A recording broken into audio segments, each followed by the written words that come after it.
Ibu yang dikasihi oleh Tuhan, Natal kali ini di negara kita serasa berbeda. Perbedaannya di mana?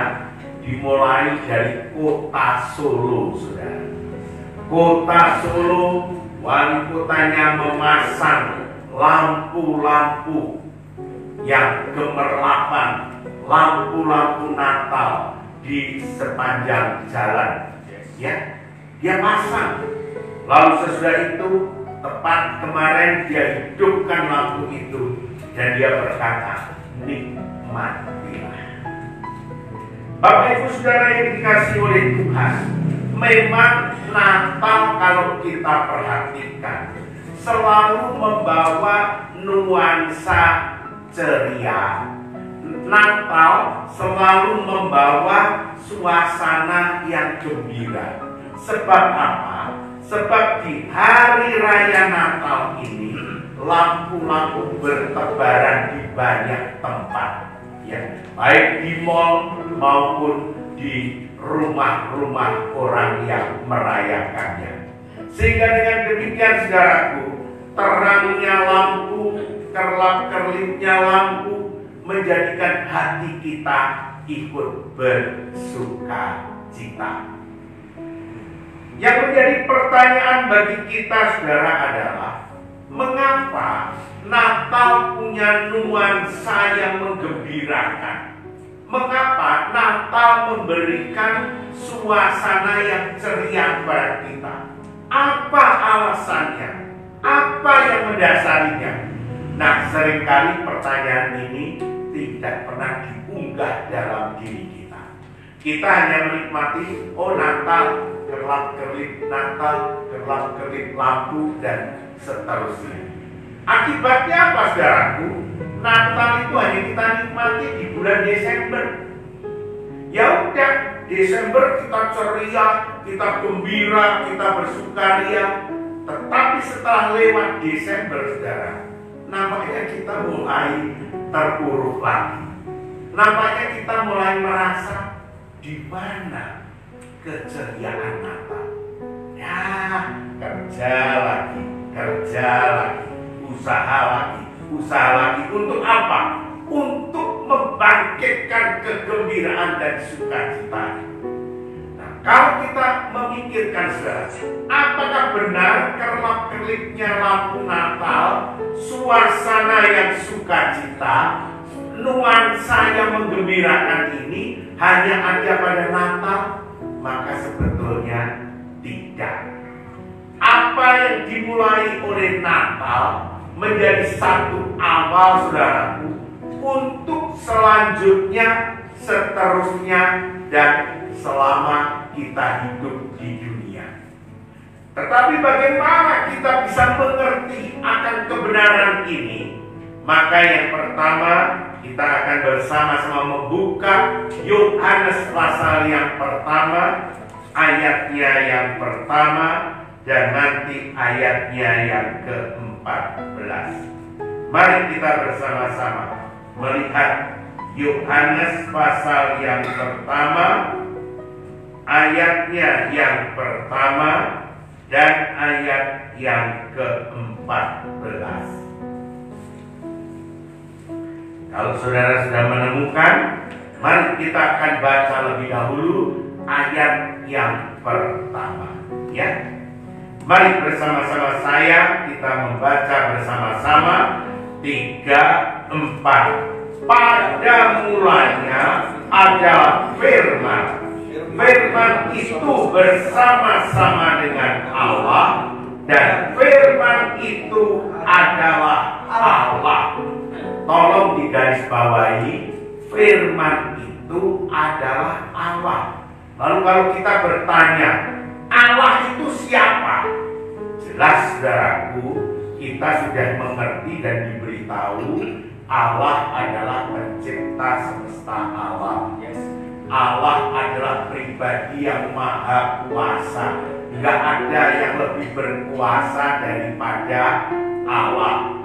Allah adalah pribadi yang maha tinggi, maha kasih, maha mulia. dan maha daripada segala maha. Itu adalah Allah. Nah, saudara-saudara, pribadi yang seperti ini kemudian dinyatakan secara mengejutkan kepada kita dalam ayat yang ke-14. Mari kita baca bersama-sama ayat yang ke-14. 3, 4. Firman itu telah menjadi manusia dan diam di antara kita, dan kita telah melihat kemuliaannya, yaitu kemuliaan yang diberikan kepadanya sebagai anak tunggal Bapa, penuh kasih karunia dan kebenaran. Dengan kata lain, saudaraku, kita dikejutkan. Ternyata Natal itu adalah Allah menjadi manusia. Sekali lagi, Natal itu bukan sekedar peristiwa agama, tetapi ini adalah peristiwa yang sangat spektakuler, yang ajaib dan dahsyat. Kenapa? Allah menjadi manusia. Tak pernah terpikir, saudaraku, tak pernah diduga, tak pernah ada satu orang pun yang berani berkata Allah menjadi manusia.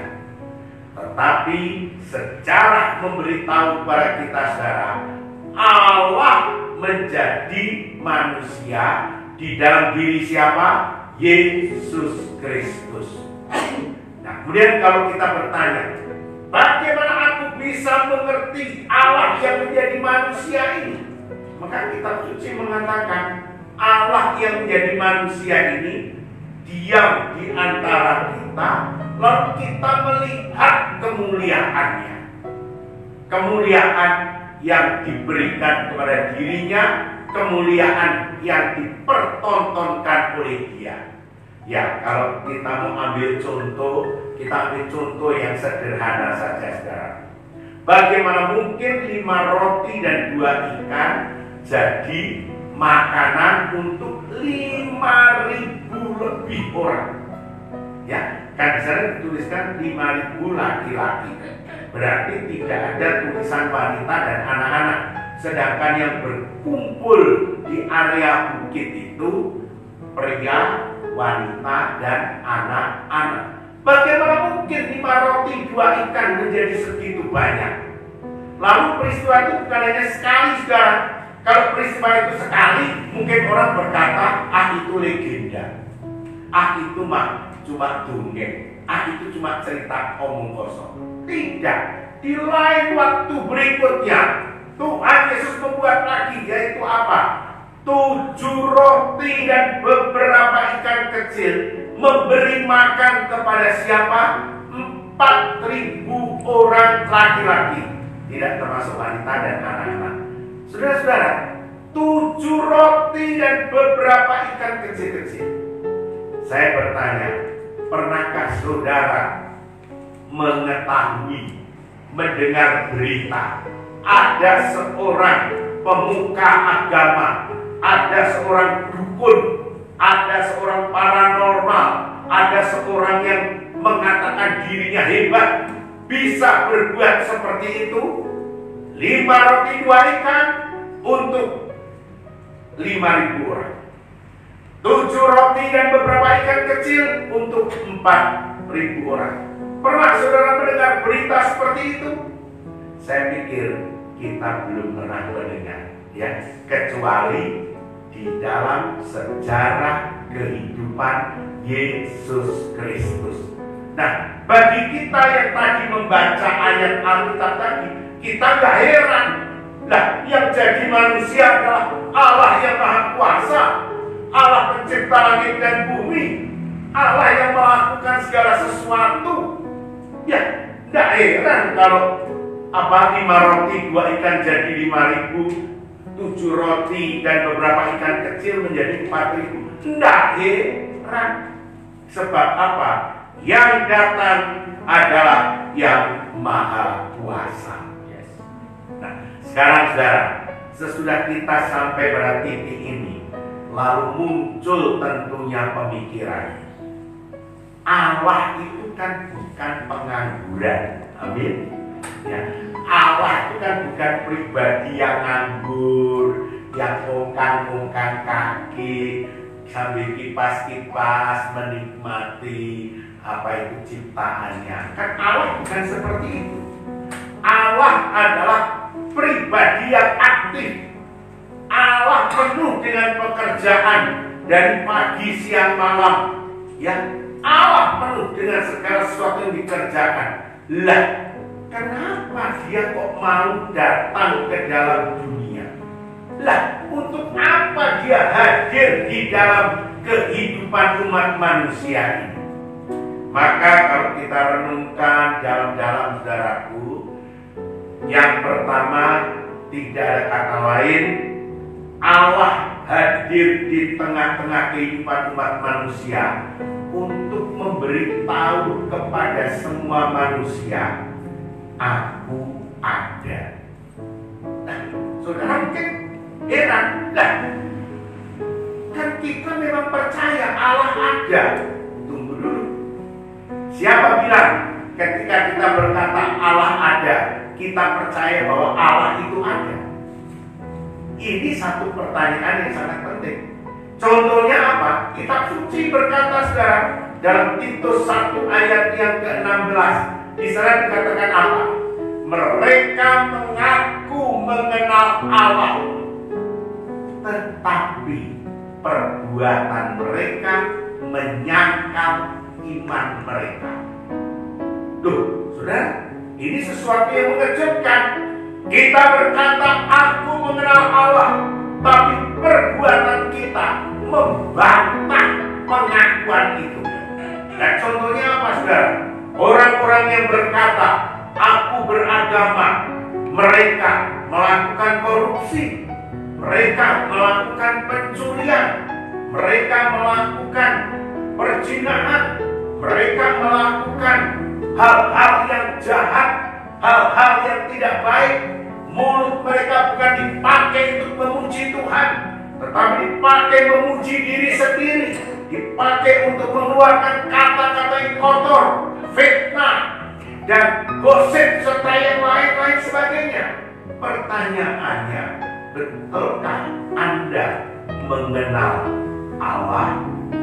Jawabannya adalah perbuatanku menjawab imanku. Benar ya?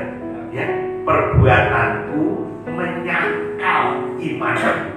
Nah, oleh karena itu, saudaraku, Allah datang, Allah hadir untuk menyatakan aku ada.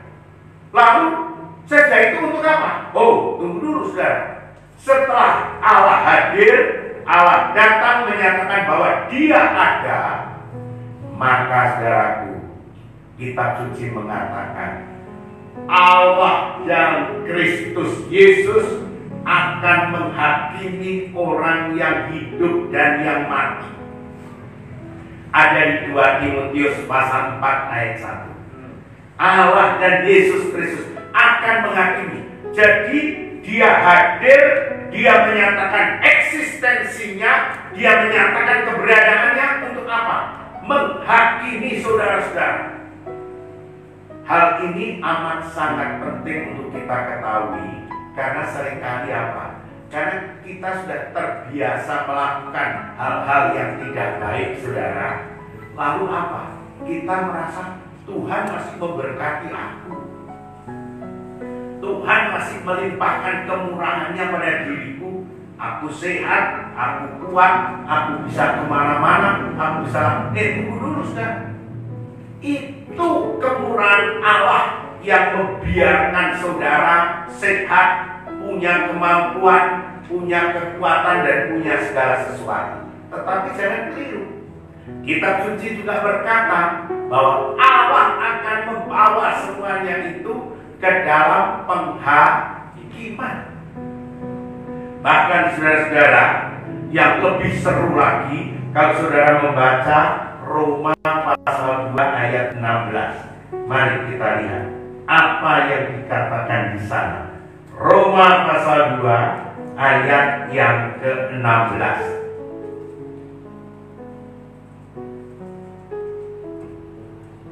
Sudah ketemu? Mari kita baca dan mari kita perhatikan baik-baik. Hal itu akan nampak pada hari bila mana Allah sesuai dengan Injil yang kuberitakan akan menghakimi segala sesuatu yang tersembunyi dalam hati manusia oleh Kristus Yesus. Hal ini lebih mengerikan dalam pengertian apa, saudara? Ternyata tidak ada yang terlindung dari Allah. Tidak ada yang tertutupi.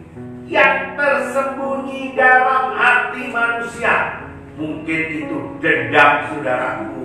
Mungkin itu rencana-rencana yang jahat. Mungkin itu pikiran-pikiran yang kotor. Orang lain tidak tahu. Orang lain tidak mengerti. Tetapi perhatikan baik-baik. Yesus Kristus akan menghakimi semua yang tersembunyi yang ada di dalam diri kita. Nah, oleh karena itu, saudaraku, kita bersyukur melalui Natal Allah datang, Allah menyatakan diri, Allah memberitahu kita jangan main-main. Waspadalah. Karena apa? Aku akan bertindak adil, aku akan menghakimi, dan aku akan menjatuhkan hukuman kepada mereka, baik yang hidup maupun yang mati. Nah, ini satu perkara yang pertama.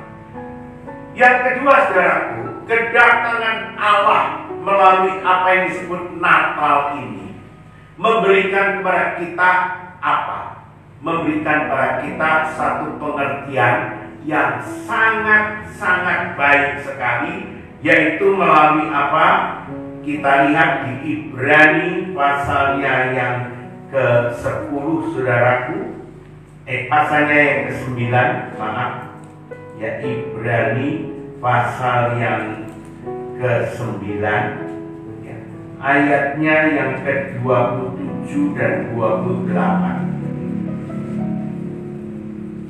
Mari kita baca bersama-sama terlebih dahulu ayat 27, ya.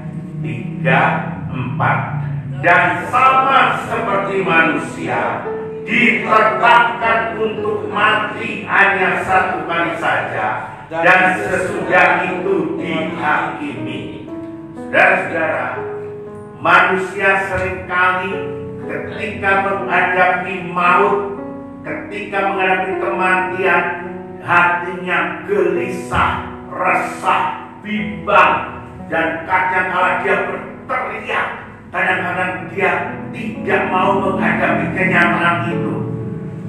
Tanpa manusia sadari, sesungguhnya di balik daripada otak manusia, di balik dari alam bawah sadar manusia, manusia tahu, yaitu apa? Kematian akan menjadikan aku berhadapan dengan penghakiman. Hanya manusia mencoba menolak. Manusia mencoba untuk apa itu mengabaikan semuanya. Manusia mencoba untuk enggak, mati ya sudah, mati selesai. Lebih celaka lagi orang Kristen. Loh, kenapa orang Kristen lebih celaka? Merasa sudah percaya Yesus Kristus pasti masuk surga. Tapi orang Kristen lupa yang tadi saya katakan di atas. Perbuatannya menyangkal imannya. Lah, apakah orang Kristen masuk surga? Belum tentu. Kan iman harus bekerja sama dengan perbuatan. Nah, melalui perbuatan-perbuatan itu imannya disempurnakan. Dan sekarang kalau perbuatannya menyangkal imannya, apakah dia akan selamat? Oh, saudaraku, perlu dipikirkan lebih dalam. Nah, kehadiran Yesus Kristus sekarang di dalam kehidupan kita nyata di ayat yang ke-28. Mari kita baca ayat ini. Demikian pula Kristus hanya satu kali saja mengorbankan dirinya untuk menanggung dosa banyak orang. Sesudah itu ia akan menyatakan dirinya sekali lagi tanpa menanggung dosa untuk menganugerahkan keselamatan kepada mereka yang menantikan Dia. Dengan kata lain, saudaraku, kata kuncinya menantikan Dia. Allah datang ke dalam dunia melalui pribadi Yesus Kristus, tidak lain dan tidak bukan, saudara, untuk memikul, menanggung, membayar, melunasi hutang-hutang dosa saudara di atas kayu salib. Sesudah Dia menyelesaikan karya yang agung, dikatakan Dia mati, dikuburkan, tapi bangkit pada hari yang ketiga, saudaraku, untuk menyatakan apa? Untuk memberitakan berita anugerah. Aku sudah menanggung, membayar dosa-dosamu. Sekarang percayalah kepadaku, maka engkau akan selamat. Lalu sesudah itu Tuhan Yesus berkata, aku pergi, tapi aku akan datang kembali. Jadi tolong kamu baik-baik ya di dunia ini. Oleh karena itu dikatakan bahwa Dia menganugerahkan keselamatan kepada mereka yang menantikan Dia. Saya ambil contoh yang sederhana, saudara. Seorang pria dan seorang wanita berjanji mau menikah. Oke ya, sip, kita nikah ya. Nikah tahun 2024. Otomatis sang pria menantikan hari itu, sang wanita menantikan hari itu. Tapi pertanyaannya, saudaraku, menantikan dengan cara bagaimana? Ya tentu, saudaraku, sang pria ini menantikan hari itu dengan cara melupakan, mengabaikan wanita-wanita yang lain. Hanya wanita ini yang ada di dalam hatinya. Begitu pula wanita ini menantikan hari itu dengan cara mengabaikan pria-pria lain, kecuali pria yang memang sudah menaruh janji.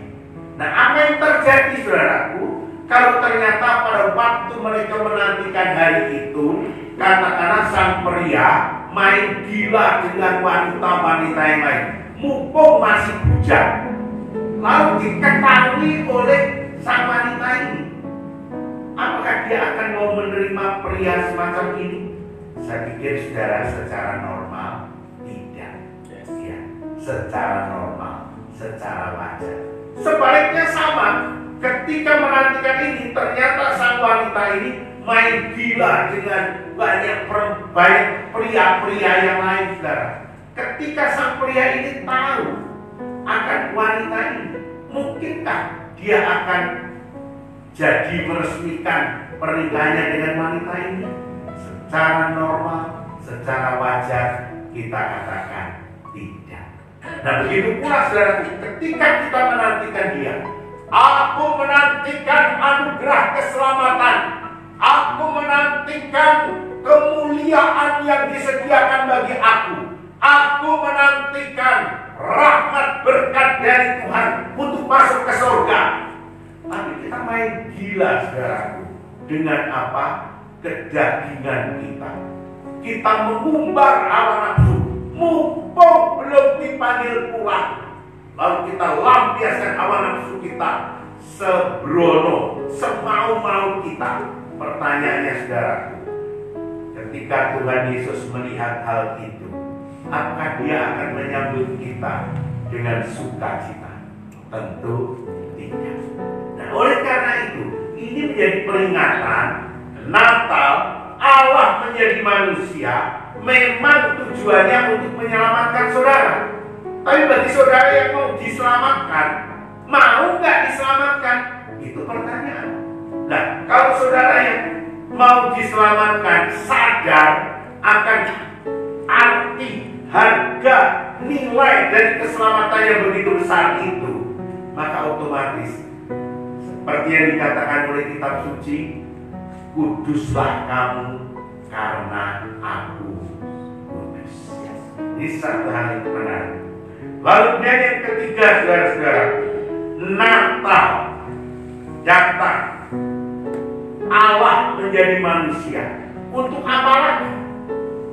Maka di dalam kitab Yohanes 14 ayat yang ke-6, Tuhan Yesus berkata, "Akulah jalan, kebenaran, dan hidup."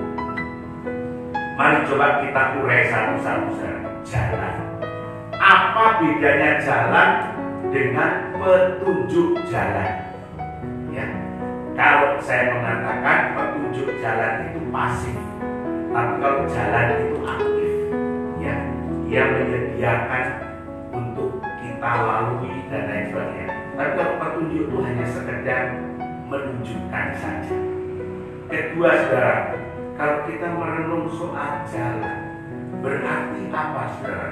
Berarti itu satu cara, satu situasi yang akan membawa kita ke satu tempat. Ya, contoh yang sederhana begini. Saya mau naik ke lantai yang ketiga daripada sebuah mall. Maka mall menyediakan jalan lewat elevator, atau mall menyediakan tangga berjalan yang akan membawa saya ke sana. Nah, saudara, kalau saya dikatakan saya percaya kepada Yesus Kristus, artinya saya melangkah ke tangga berjalan itu. Saya masuk ke jalan itu. Lalu kemudian tangga berjalan itu akan membawa saya sampai di atas di mana saya mau ke sana. Dengan kata lain, ketika Yesus berkata, "Akulah jalan," sesungguhnya Yesus ingin menegaskan kepada saudara, aku adalah cara satu-satunya. Aku adalah fasilitas untuk apa? Engkau bisa sampai ke Bapa, atau engkau bisa menjalani jalan-jalanmu. Oleh karena itu, di dalam Yohanes 8 ayat 12, Tuhan Yesus berkata, "Akulah terang dunia. Barang siapa mengikut aku, dia tidak akan berjalan di dalam kegelapan, melainkan dia akan melihat terang hidup." Itu yang pertama. Yang kedua, saudaraku, kebenaran. Kalau kita berbicara soal kebenaran, apa kebenaran itu? Kebenaran itu yang pasti, saudaraku, bukan dusta, tidak ada penipuan, tidak ada hal-hal yang tidak baik. Itu kebenaran. Nah, jadi dengan kata lain, di dalam kebenaran itu kita akan menikmati segala sesuatu yang baik, kita akan menikmati segala sesuatu yang tepat, kita akan menikmati segala sesuatu yang tidak membawa kita kepada penyelewengan. Yang ketiga, soal hidup. Hidup itu apa? Nah, saudaraku, hidup itu bisa dibandingkan dengan mati. Dengan kata lain, ada satu ungkapan, hidup tapi mati. Hidup yang hidup. Nah, artinya apa, saudaraku? Hidup yang mati adalah sebuah kehidupan yang tidak membawa dampak apa-apa dari arti kehidupan itu sendiri. Saya hidup, tapi saya tidak membawa dampak apa-apa. Maka kehidupan yang seperti itu disebut kehidupan yang mati. Tetapi saudaraku, kehidupan yang hidup adalah di mana kita hidup, di mana kita menjadi saluran berkat, di mana kebaikan mengalir dari dalam diri kita, di mana kasih boleh kita berikan kepada orang lain. Nah, itu hidup yang hidup. Nah, pertanyaannya, saudara, kenapa Tuhan Yesus berkata, "Akulah hidup"? Ya, maksudnya, saudara, kalau dia adalah hidup, maka di dalam dirinya mengalir kekuatan, mengalir motivasi, mengalir petunjuk untuk apa? bagaimana saudara menghidupkan kehidupan ini supaya hidup, jangan mati. Nah, sekarang kalau kita rangkai, saudaraku, Yesus Kristus adalah jalan, kebenaran, dan hidup, maka kita mendapatkan satu petunjuk, yaitu apa?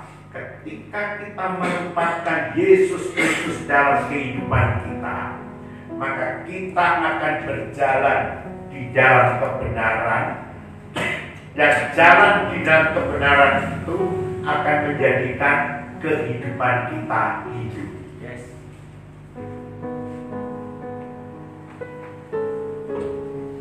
Nah, saudara-saudara, dari apa yang kita pelajari tadi, maka kita mendapatkan kesimpulan apa? Sesungguhnya Natal membawa satu keceriaan, kegembiraan pada diri kita, karena kehadiran Allah yang menjadi manusia itu menjanjikan perubahan ajaib. Allah menjadi manusia bukan tanpa tujuan. Natal terselenggara bukan tanpa maksud, tapi ada satu tujuan, yaitu apa? Mengubahkan diri kita menjadi lebih baik. Nah, kalau saudara menjadi orang Kristen, tetapi yang baik tidak mengalir pada diri saudara, maka saudara harus mencontoh Yakub di Perjanjian Lama. Dalam segala kegelisahan, ketakutan, dan lain-lain sebagainya, saudaraku, dia bergumul dengan Allah di tepi sungai Yakub. Dia bergumul semalam-malaman, menggambarkan apa? Keseriusan, kesungguh-sungguhan, bahwa dia ini terlepas daripada tekanan-tekanan hidup yang menekan dirinya, baik kepalsuan, baik ketakutan, baik kegentaran. Yakub bergumul dengan Tuhan, dan apa yang terjadi, saudaraku? Tuhan memberkati Yakub, lalu dia menjadi berganti nama menjadi Israel. Dan saudara tahu arti Israel itu artinya adalah pangeran. Jadi dengan kata lain, saudara, Israel, L-nya itu Elohim, ya, jadi Is-nya itu adalah pangeran. Dengan kata Israel berarti pangeran Allah, pangeran Elohim. Saudara, dari seorang penipu, ya, Yakub kan dikatakan sebagai seorang penipu kan, tetapi sekarang diubah oleh Tuhan menjadi apa? Pangeran Elohim, pangeran Allah. Nah, sedangkan bagi kita yang di Perjanjian Baru, saudaraku, apa yang diubahkan Tuhan ketika kita percaya pada Yesus Kristus? Kitab suci berkata apa? Barang siapa menerima Dia, diberi hak dan wewenang menjadi anak-anak Allah, yaitu setiap orang yang percaya kepada Dia. Nah, dengan kata lain, saudara, saya dan saudara ini yang percaya kepada Tuhan Yesus adalah anak-anak Allah. Tetapi kalau di dalam kehidupan kita sebagai anak-anak Allah, ternyata kita mengalami kekalahan demi kekalahan. Kita mengalami hal-hal yang tidak baik, karakter-karakter yang buruk belum terubahkan. Mari saudaraku, kita mengingat Bapak Yakub. Bergumulah dengan Allah, bergumulah dengan Tuhan untuk semua masalahmu, untuk semua persoalanmu. Maka Dia yang akan bertindak untuk menolong engkau. Karena itu satu-satunya jalan yang bisa saudara nikmati. Oleh karenanya, mari kita sambut Natal dengan sukacita, dan terlebih lagi di hadapan kita ada perjamuan kudus.